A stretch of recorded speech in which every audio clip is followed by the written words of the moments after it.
Friday, everyone. Your real worth isn't defined by your net worth. What makes you valuable is how you use what you have been given. All of us have gifts. Make sure you're making the most of yours. Have an amazing Friday.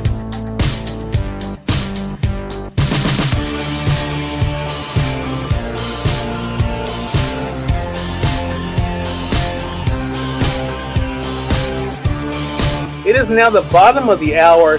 I'm excited to welcome Nancy Matthews to our program today.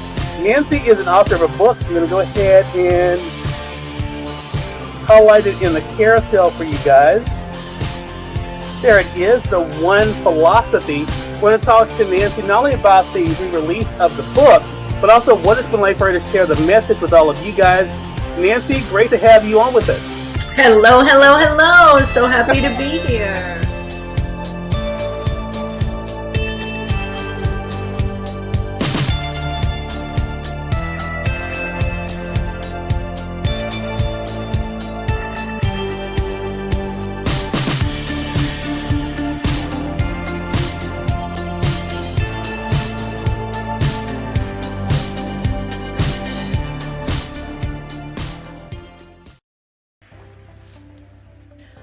Help Heal Humanity is an internationally registered charity mindfully designed to provide the world's most vulnerable communities with access to education, food, support, and love. We build the infrastructure, develop the programming, and foster the global connections necessary to support the charity and future of the people in our project countries. Through unconditional giving, Help Heal Humanity achieves its mission to inspire and love those in need in a compassionate and sustainable way. Our vision is to make conscious giving a widespread global practice through kindness and servitude. Get involved now and be part of our Help Heal Humanity family.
Bonjour, comment ça va? Et toi? Ça va très bien. Hola, ni hao, buongiorno, bienvenue, wan ying, bienvenidos, benvenuto, and welcome. Another exciting episode of Gem Hunter Stories. My name is Barry B. Mixon. I am a geological storyteller coming to you live from France. And every week, I tell you that I have the phenomenal opportunity to take you on a journey. The places you've never been before. To hear you've never heard before. Each week, I tell all of you I have one magnificent moment each week to take you on a mental, physical, and spiritual adventure into art, science, history, and magic of gemstones, precious metals, and fine jewelry. And I say that each week not just for you, but for me. Each and every week I do this show, I am literally going on an adventure that I really never know where it's going to wind up. and what's going to happen. What type of transformations is going to take place inside of me because I have taken a deeper look at what gemstones are. Barbara, bring up my screen. And as I told you before, this month, I'm literally in France. This is just for those of you, I always get a kick out of this because a viewer actually thought that I was using just green screens. Not that I don't use it, but that these are green screens. So let me give you a full tour. This is where here's a truck. As you see, the truck is moving down the street.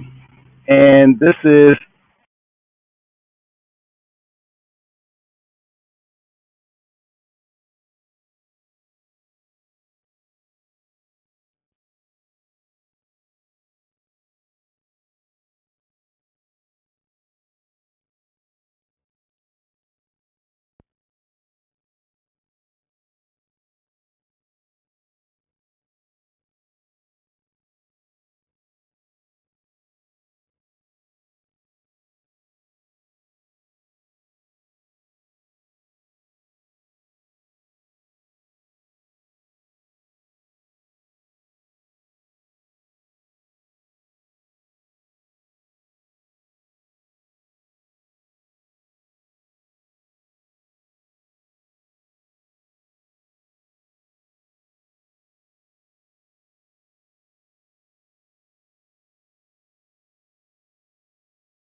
okay. Can you hear me now?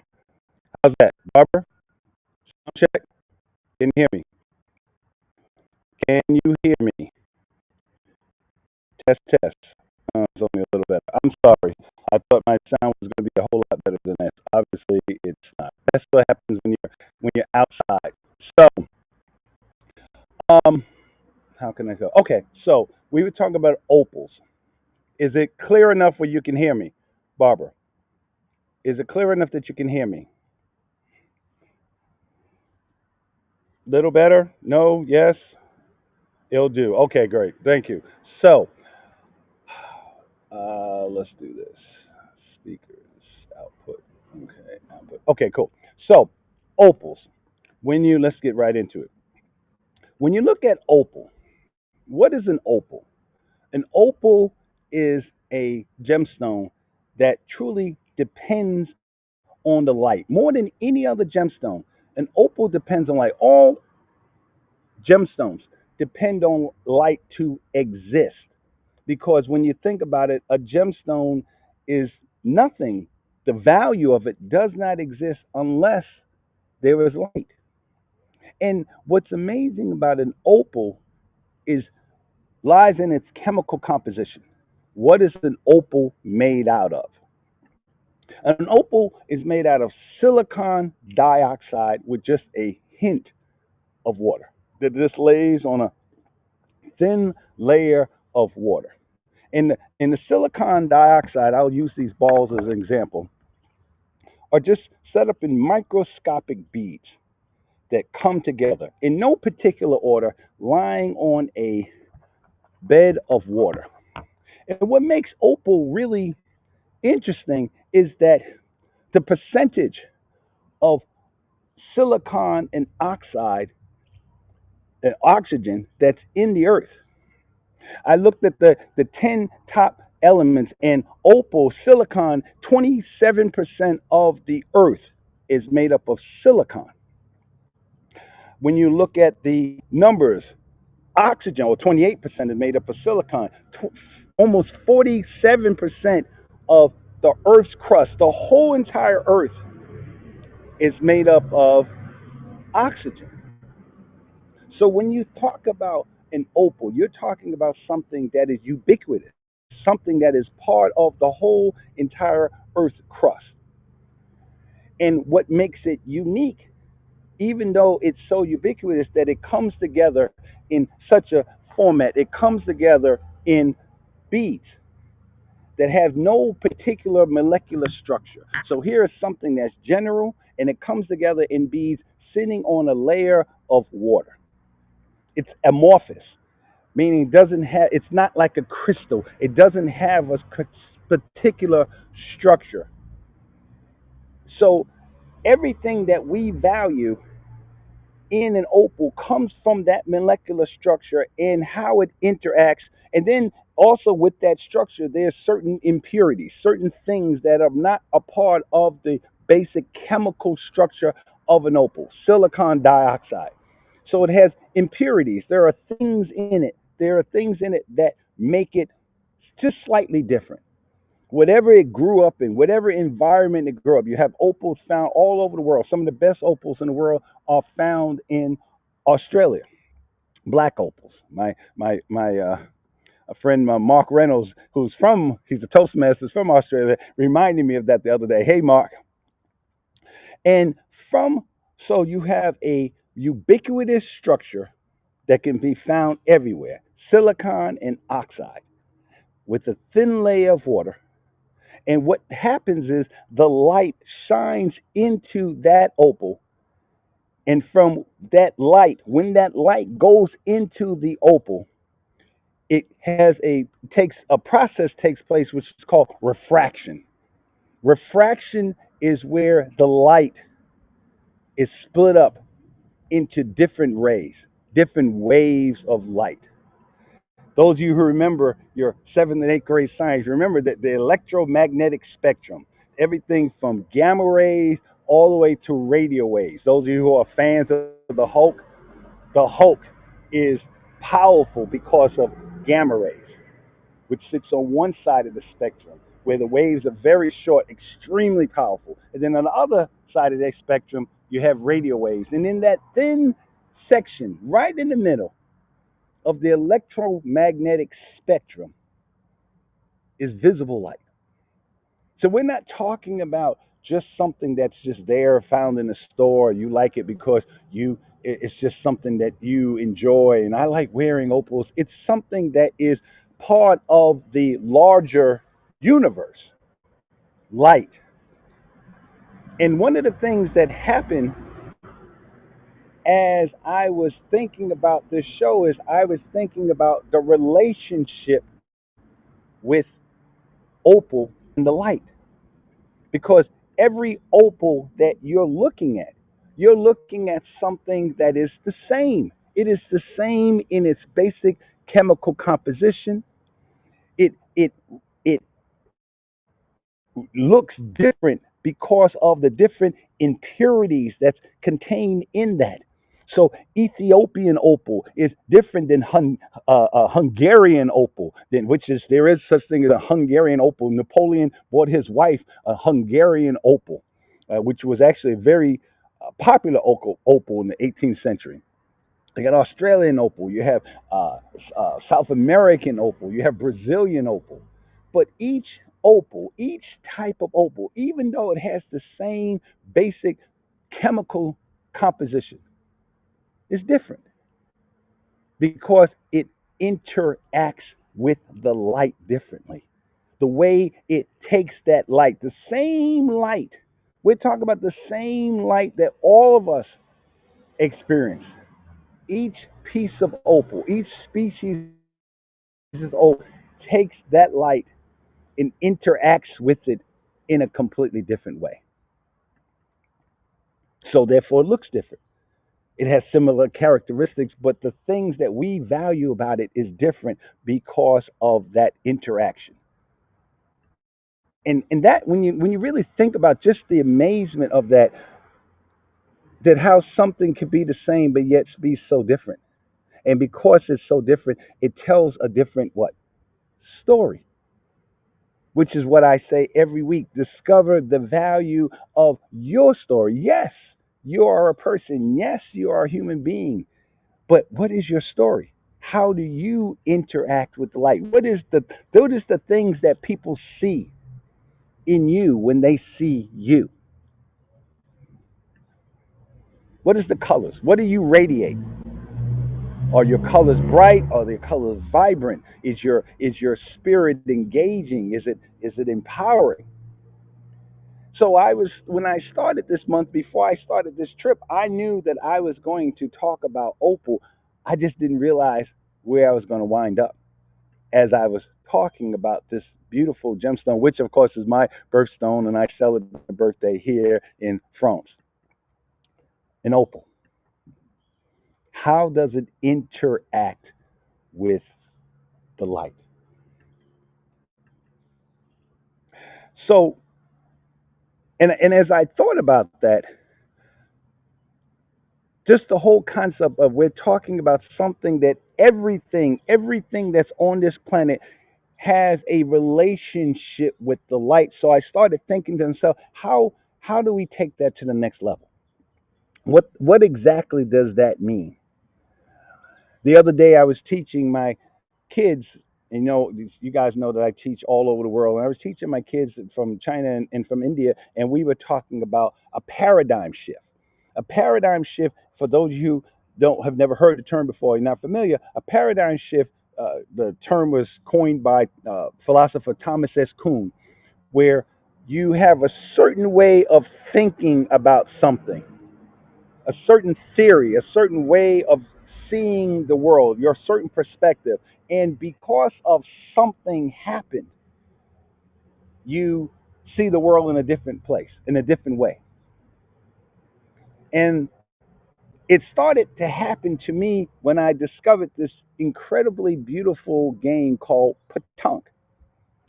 Petanque is a game that has been around for at least 1,000 years. The Romans actually brought it to this area where I'm at, Calais, France. And actually, the Vikings were here. There's right down the street. There's literally places, archaeological places where the Vikings lived, right here. But the Romans brought the game Petanque, all ball games, bull games. They're not called balls; they're called bulls. Bocce.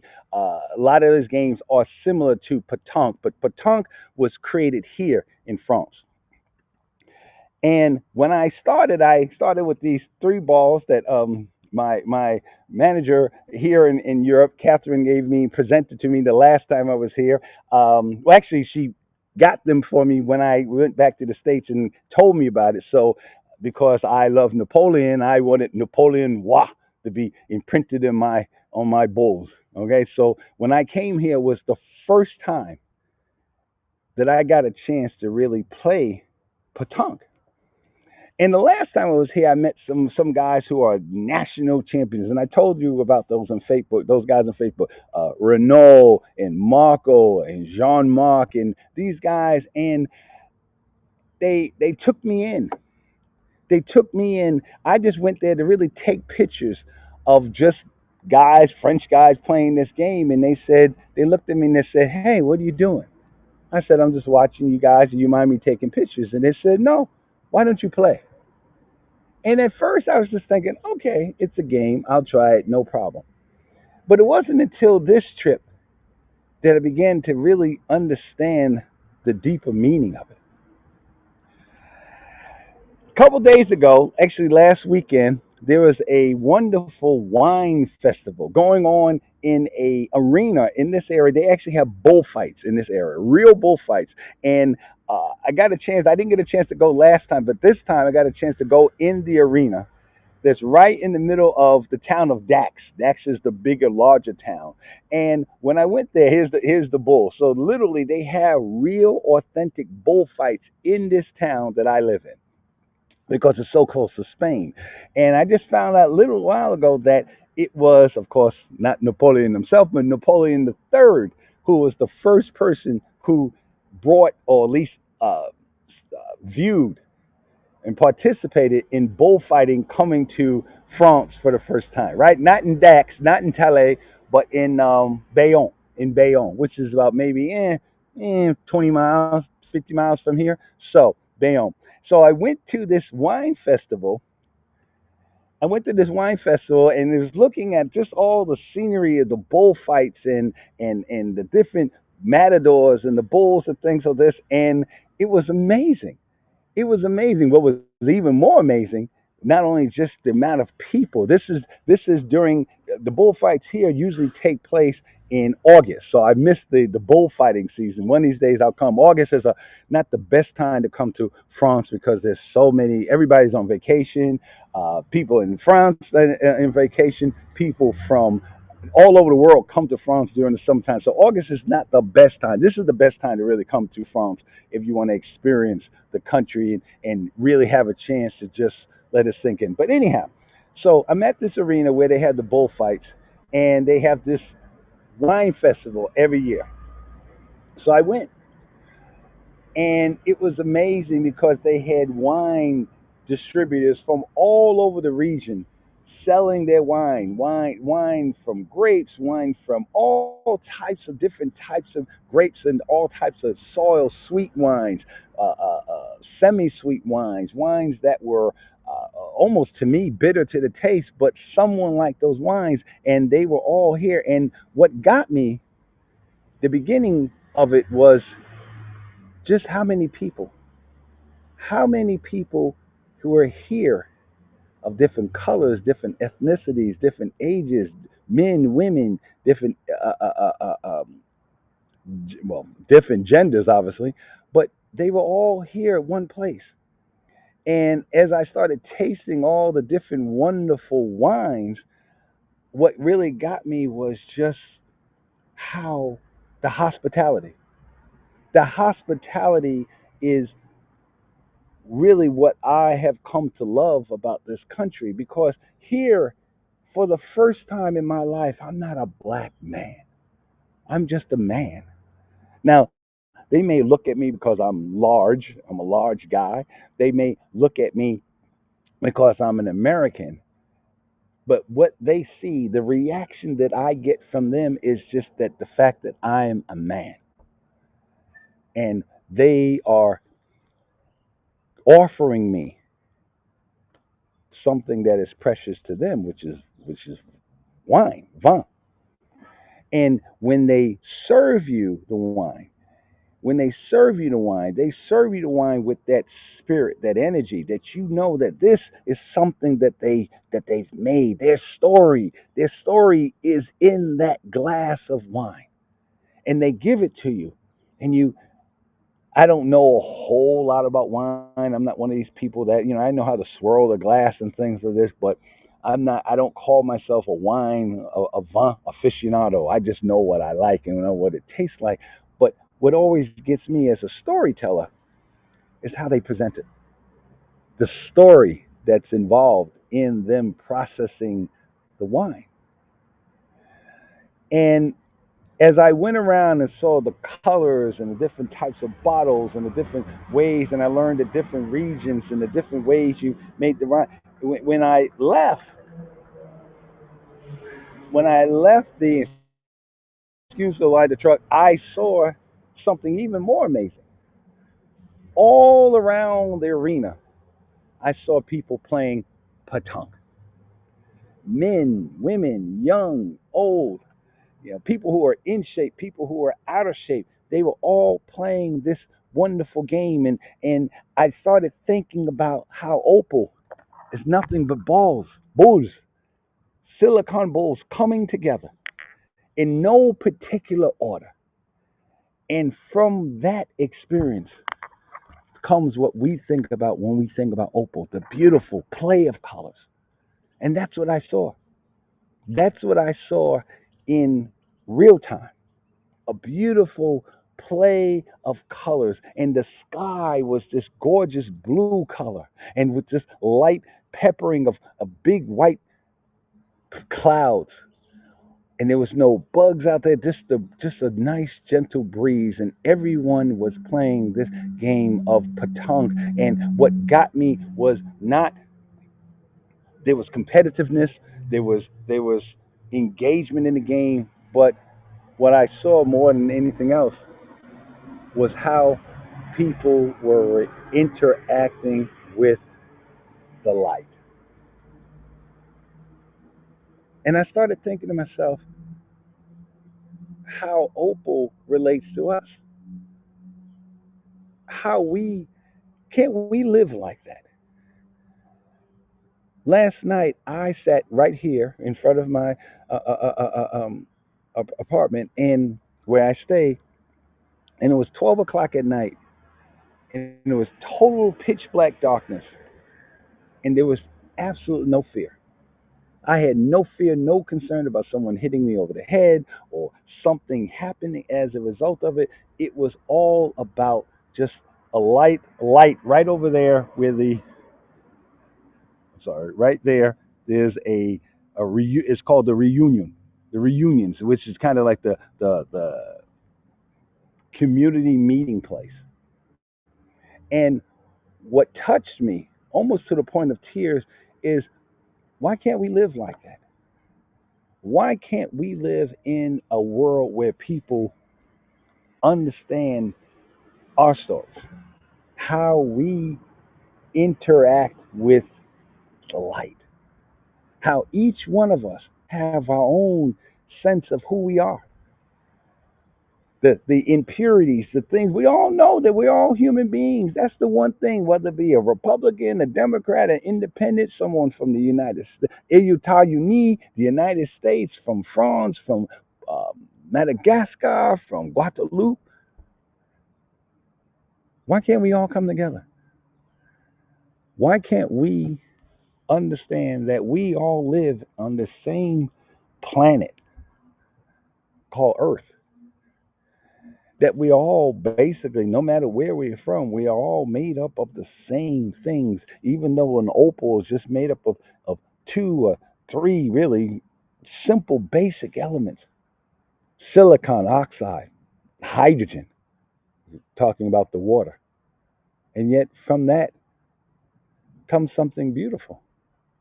Why can't we do that? Why isn't that something that is within who we are as people? Because that's what this show is about. This show is about taking the things, changing the paradigm, making that shift of understanding that the same characteristics that you see in a gemstone, those same characteristics that you see in something like petanque. Think about it. Petanque is a game where you take three bulls. You take three bulls and what's called a cochonet, or in English, a jack. My the French people around me laughing at me because I'm saying cochonnet, which basically means cochon. A cochon is a pig, so it's a little pig. All right, in English is jack, and you take three bulls, and you throw the balls. And the difference between bocce ball and petanque is bocce is a rolling sport. You bowl with bocce, but with petanque, it's a tossing. And out of this simple game, which of course in bocce the balls can be mostly wood or plastic, sometimes steel, but in petanque the balls are steel. They're heavy balls, and you have to toss the ball towards this cochonet, and the person who gets it closer to it, more balls closer to the cochonet, wins. But the things that you have to deal with is not only your own perception of the balls. Everyone has a different technique, and I'll show you some of the guys later in a few minutes. There's Jean-Marc, who's very elegant. Jean-Marc will take the ball and he measures it in his hands. He turns it over and throws the ball. Then there's Renault, who's kind of more of a technician. Renault will just kind of measure the ball and he throws it. And then there's Jerry, and Jerry I call the assassin, because Jerry just comes up and just throws the ball and he's accurate almost like 95% of the time. And yet everyone is valued. Everyone is valued because of who they are, what their story is. And how is that any different than an opal? A black opal is different than a white opal. A fire opal, a Mexican fire opal, is different than an opal that you would find in Ethiopian. But there's there's still a respect for what it is. That is an opal. It interacts with the light. It has a certain responsibility, has a certain way that it sees the world. And we don't say, oh no, you may like black opal more than a white opal or Ethiopian opal or Hungarian opal, but you respect it. You respect the value of it. And opals have been valued for over 5,000 years. Petanque has been played for over 1,000 years. And yet, this simple game means so much to the people that live here in France. The thing about petanque is petanque can be played in any environment. All you need is a field, bocce or pool or other sports that use balls. You have to have a certain setup. You have to have a certain field and things. But petanque, a gravel road is perfect for petanque. So not only do you have to deal with your own impurities, your body mechanics, the way your hand, the size of your hand, your arm, your leg, who you are as a person, your body type, but then you also have to deal with the terrain. You can have a perfect shot as it leaves your hand and you feel wonderful about that shot because you know it's going to get so close to the cochonnet and you're sitting there like, yes, and then it can hit one rock. It'd be totally thrown the other way. Isn't that life? So I started playing the game realizing that this is not just a game. This is an analogy to life. And when you begin to play petanque, you begin to understand it is the impurities. It is the ground that you have to deal with, the terrain. Sometimes we played on a field where the terrain always went to the left, so I had to make an adjustment in the way I played in order to compensate for that downward grade. I had to make adjustments because I know that no matter how close I get my ball to the cochonnet, that Jerry is going to knock it out of play. Isn't that what we deal with in life? That things are just going along so smoothly. You got that job, you met that person, and something happens that takes your game a certain way. And I started thinking about how much larger this whole thing is called life. How can we, I say every week, to discover the value of your story? Well, one of the ways you can do it is by taking other stories, seeing it, how it relates to you in different ways, backtracking it. I'm amazed at how many people who may be excellent speakers, who do excellent, wonderful things, but they can't tell their stories. Well, one of the ways you do that, one of the ways you see that is by seeing it. How does it relate to other things that you do? How does it relate to the person that you are? What things that you have to go through in order to take that shot, in order to create the colors that you are? And then, so when you start to think about that, a whole new world opens up for you. And we're going to talk more about that when you get to the other side. I don't know this song. My body becomes like a cement. Oh my God. That was the better one. The song Okay. Oh, I knew it.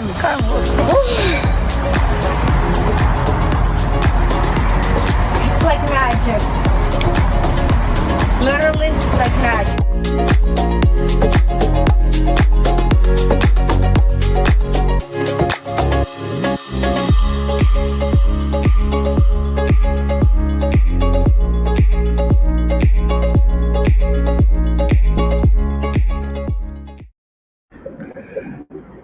as I always say, thank you, Barbara, for always having a commercial that relates to what I'm talking about. Think about it. Irene has some type of neurological, musculoskeletal type of condition that makes her shake or go through extreme tremors, and yet she has found a way to make her shot, the bull of her life, more controllable, more something that she can depend on. So even though she is dealing with those things, she's still a wonderful person. One of the things that has happened for me being here and experiencing the light is I began to understand why I love this country so much. If you've never been to France, and just want to let you know, there was something. Yes, in the United States we say France, but in France, that's how you pronounce it. And when you have experienced this country, France really is the only way to say it. It's just there's an ambiance here. Every building, every place that I've gone through in these 3 weeks that I've been here has been spectacular. The way there's something about the longitude and latitude of this country as it relates to the sun that makes just everything beautiful. And I believe it's that light that makes people act in a different way. And now, before anybody says, yes, I know I'm an American, and yes, I love being an American, but every time I'm here in France, it just makes me ask the question, why can't we live like this?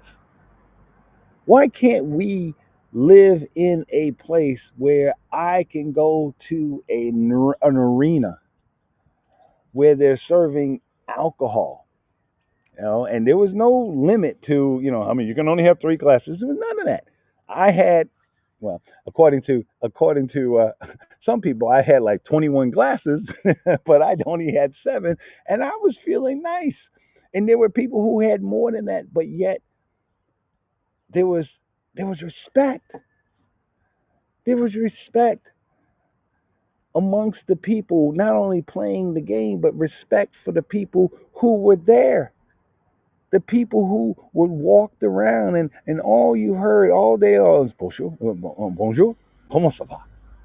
I say that now as I'm riding past down the road, and people on bicycles just go bonjour, comment ça va? And they look at me kind of strange because they're not used to someone else saying those words. And it's a breathtaking feeling to be in a place. And I'm not saying it doesn't happen other places in the world, but it doesn't happen where I'm at. It's so strange to be in a place where you can just be a human being, where you are respected just because you are. When I leave here today, I'm going to feel my Patonk field is right on the other side of my apartment, about maybe, I don't know, 100 yards. And when I started coming here, I was a spectator. This is Hugo. Hugo is the youngest of the group. Hugo's like 22 years old, and Hugo, he went through different things as a child, so he kind of walks with a limp. But there was just such an elegance the way he not only plays the game, but the way he incorporated me in the game. He comes to me, and this is all in Francais. I mean, only Renault really speaks Anglais, English. So people are stopping like, what the what's going on? So sorry. He said, yeah. So people are. It's not just even a curiosity. It's a genuine respect for not just the game, but they respect who I am. they respect how I see their story played through that game, and it made me understand my own value. It made me understand that it was okay for me to just look and observe. It was okay for me to learn. And of course, they was expecting me to be, an alpha male and very, Marine Corps and normally people think Americans are very arrogant. And of course, people think that French people are very arrogant. I told a good friend of mine yesterday, I said, well, I heard French people are very arrogant. No, they're not. They're really not. And maybe I understand it more because I'm a New Yorker and we're known to be so-called rude. But for them, it's not so much rudeness. It's more of, and I'm not an expert on French people, but from what I've seen in all the times I've been to France, it's just really they have a problem with a challenge of telling their story. And that's why they hired me to be able to tell a story, to be able to take something that is a part of you and see how that relates. See how that all comes together in such a way where people interact with, like, here's the postal carrier. The postal carrier. Bonjour. Oui, no, no. Bonjour. Au revoir. So that's it. That's it. So again, that's what it's about. It's about being in a place where in your life where you begin to just understand who you are. What what is your chemical composition? And I'm not talking about, hydrogen, chlorine, bro. I'm not talking about elements like that. I'm talking about who you are. How did you grow up? Where did you grow up? What environment did you grow up in? I those of you who know me or watch my show for a while know that I've changed. I'm a completely different person. That the issues that I had about my mother just even 3 years ago, now I realize even more so that the elements, the things that my mother put inside of me is the reason why I can come to this foreign country and interact with these people, interact with white and black and Muslims and Hugo's mom is his father is Renault, he's from France, and his mother is from Guadeloupe. So for Hugo, I learned that part of the reason why Hugo is uh, he's taken a liking to me because I am really the first African American man that he's ever seen.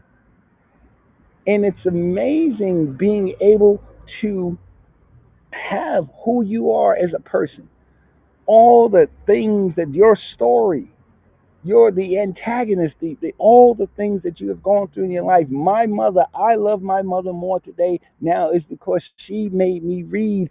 She put those impurities, reading, going to school. It was those impurities that made me who I am today. How I interact with the light. People ask me all the time, how do I work with people from different countries? And 80% of them don't even speak English, not least fluently. And I certainly don't speak Francais fluently. But like an opal that is amorphous, where there's different structures coming together in different types of millions of different types of ways, and the impurities, the things that I have gone through in my life, the way the light, the way I interact with the light, the environment, is what made this trip phenomenal. So I think about Opal in a completely sorry, I just thought that was one of the guys. I think about Opal now, and I've been studying Opal for years, but because of this experience, now I think about Opal in a different way.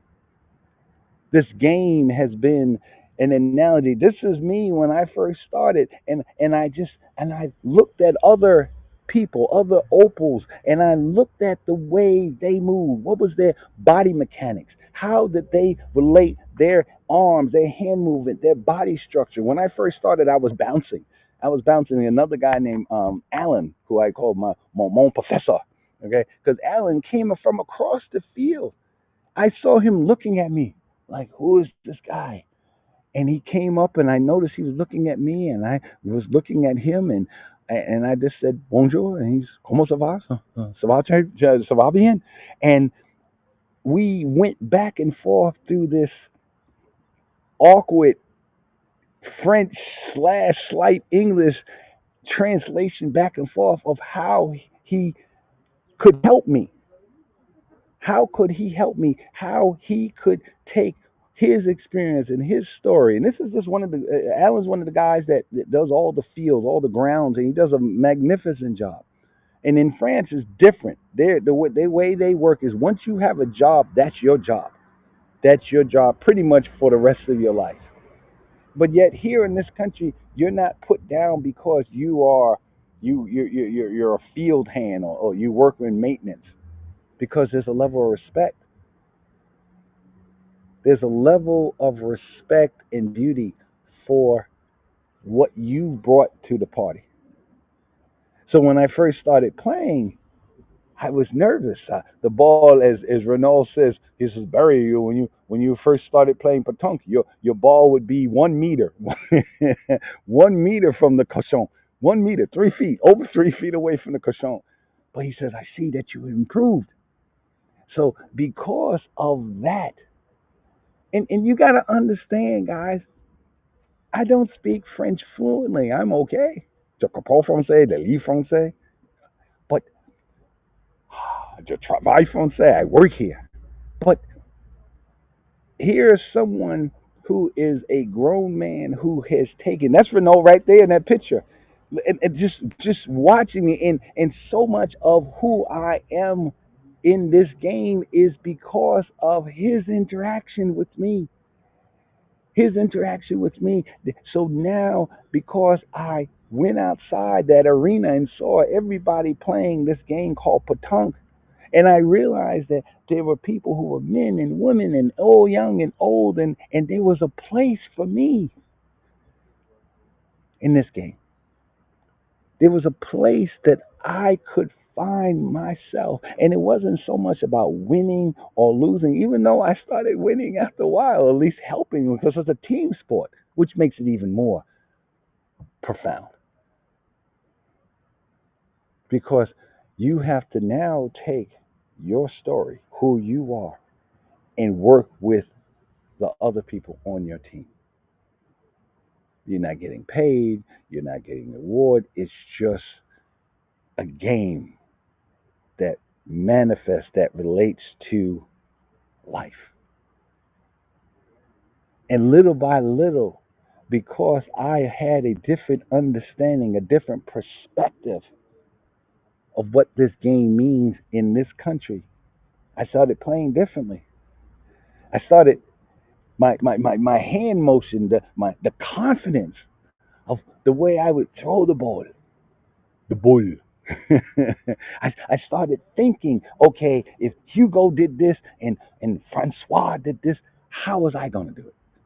How was I going to use who I am, my size, the way my competitiveness, my aggressiveness? How was I going to play this game that not only satisfied me, but helped my team? Helped people, helped me relate people that I didn't even know, who respected me just because I loved their game. And it just got me thinking, how wonderful would that be if we lived in a world where people literally honestly just respected you and said, pardon, excusez-moi, merci. Not because you got money or because of whatever, just because you're a human being. And they're living and you're living in the same space at the same time. That's what this. Look at the field. This is what Patunk is played on. I guarantee you that I am the only American in this whole region. Guaranteed. And certainly the only African American here. Imagine if I could feel like that in Chicago, in New York, that I could go back home to a place where I can feel like I'm home. And it's not a matter of, well, why don't you just go live there? Yeah, okay, yeah, one day I will. That's the plan. But the United States of America is my home. That hat that I'm wearing, that logo that I wear on my chest of the United States Marine Corps, that's my home. And the only thing that I would love in my lifetime is to literally get to the point where I could experience that, where that can be my experience and I can interact with people. So now, this is what is his name? Mark. Mark is a former police officer, and when Mark first met me, he was just like, you could just tell. You could just tell the energy. But because I was playing his game, because I respected the game that he was playing, he had a whole certain attitude about me. How can you use that? How can you use the power of stories? Not just stories about who you are and who they person are, but a story that we could come together called Patunk to bring us together. So at this point, Mark was my teammate. And you could see the look on his face. There was a level of respect. There was a level of exultation. Even now, I can hold the Bulls in my hand with a level of confidence knowing of who I am. The other day, the Marco, this is just going from here I am, going from left to right. Hugo Renault, who was actually Hugo's father. This is Jean-Louis. I told you everybody's name Jean-Louis. John somebody here. Jean-Louis, Jean-Marc, Jean-Chris. So, and then there's Marco. Marco was the first person I met last year. Marco is the national champion of Patunk in Madagascar. And what you see here is Marco came to me after we play. We normally have beers. He came to me with three of the balls. These are not the original balls. These are my championship balls, booze.